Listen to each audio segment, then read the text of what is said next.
Hello and welcome back to the Dean's Data Depot. This week on the Depot, we are going to take a look back at Week 1 NFL action ahead of tonight's Week 2 kickoff. So most of our analysis will be looking at how much stock can we put in the results of the Week 1 games. So last season provided some semblance of how the rest of the season was going to shake out.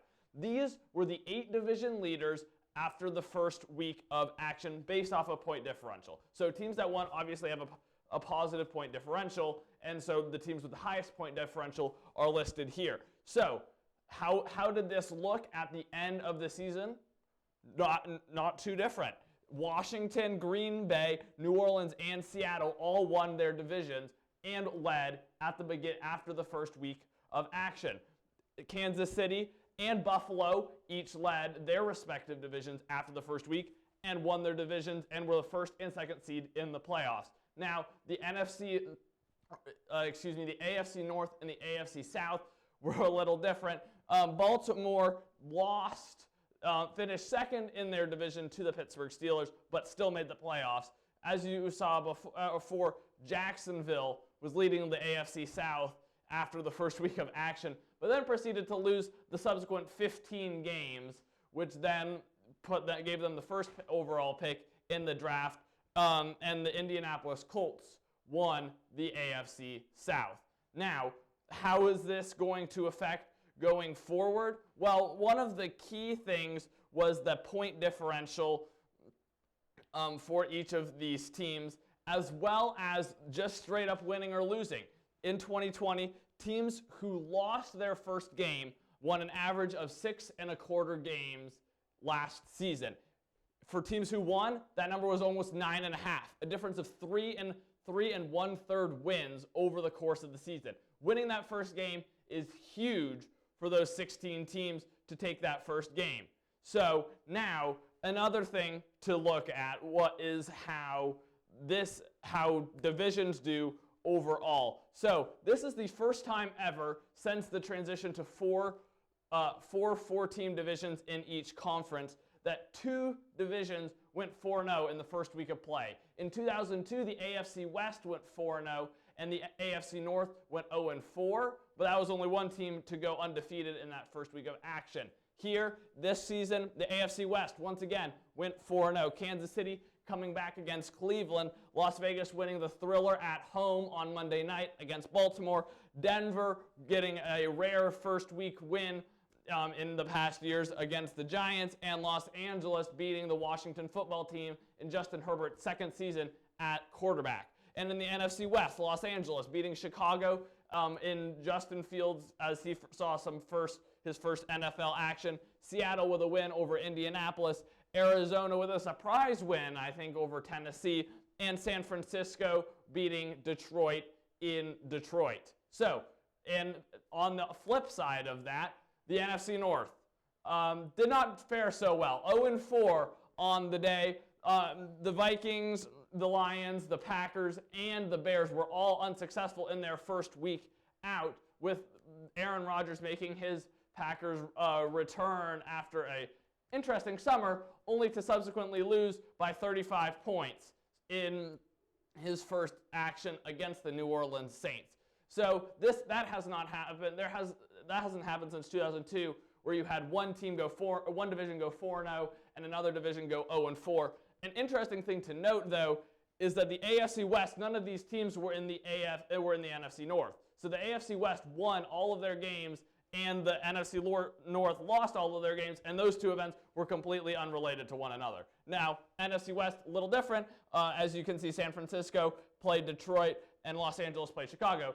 So those two things were linked to one another. But still an interesting note, nonetheless. Now, how can we use this to anticipate what's going to happen, what could happen this year? So obviously, it's not an exact science. We're trying to take a few instances that happened on one Sunday and anticipate how that will affect the shape of the league 3 months from now. So the math sometimes leads to some surprises, but this calculation is going to be the expected wins per 17 games. That calculation is going to come from the average of 4 submodels that take into account point differential and points scored in week 1 in the last 3 seasons, and then how that's affected the win totals for those teams in the future. And we will just refer to this as the expected wins per 17 games. So now let's take a look at what the data says. So this is, per the model, the expected wins per 17 games for the AFC. So Houston has the highest expected wins per game at 9.4.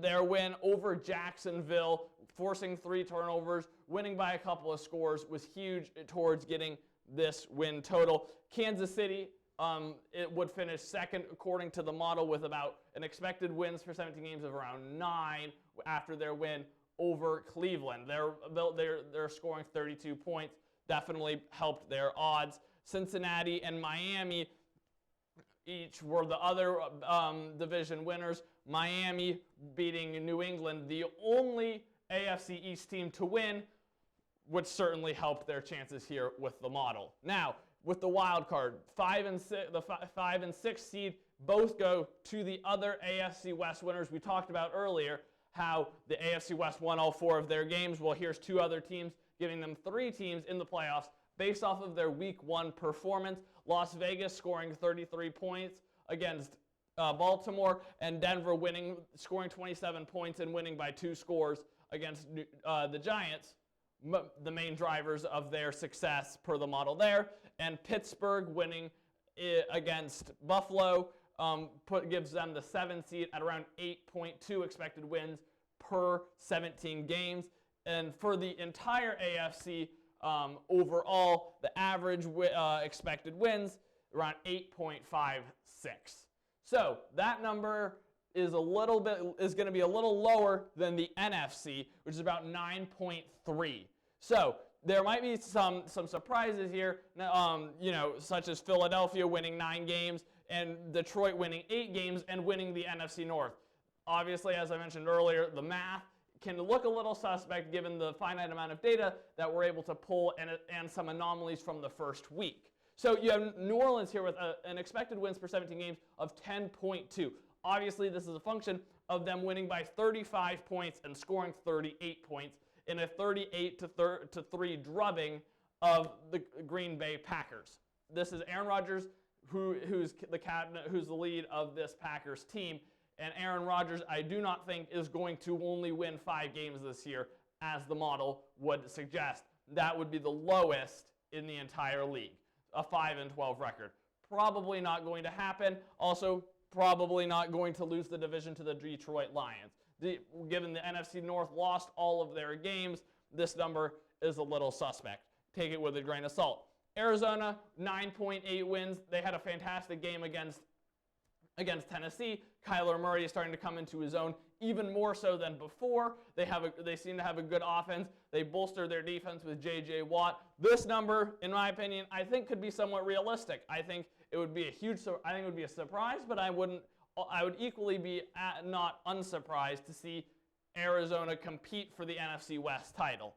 Philadelphia, in a perpetually weak NFC East, has an expected wins of 9.4. Their win over Atlanta, Devonta Smith caught a touchdown, and so they are expected to go around 9-8 this year per the model. We'll have to see how that shakes out. The NFC East can be a little fickle when it comes to that division crown.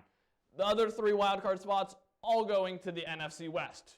We mentioned before, like the AFC West, the NFC West won all of their games on Sunday, 2 against the NFC North, and so that's going to give them the other 3 wildcard spots. Los Angeles and San Francisco, each with an expected wins per 17 games of around 9.3, and Seattle coming in around 0.6 behind at 8.7. Now, this is not necessarily to say that this is the end-all be-all for what this season will look like. It's not an exact science, and there are many things to take into account, such as is Aaron Rodgers going to play as poorly the rest of the season as he did on Sunday? Probably not, but that's not something that this data will necessarily take into account. So take these numbers with a grain of salt.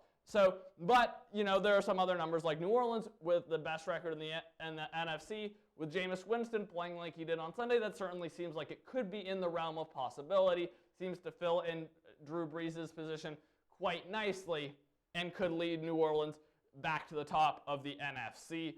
So those are some things that to take a look at and that could be interesting to watch down the road.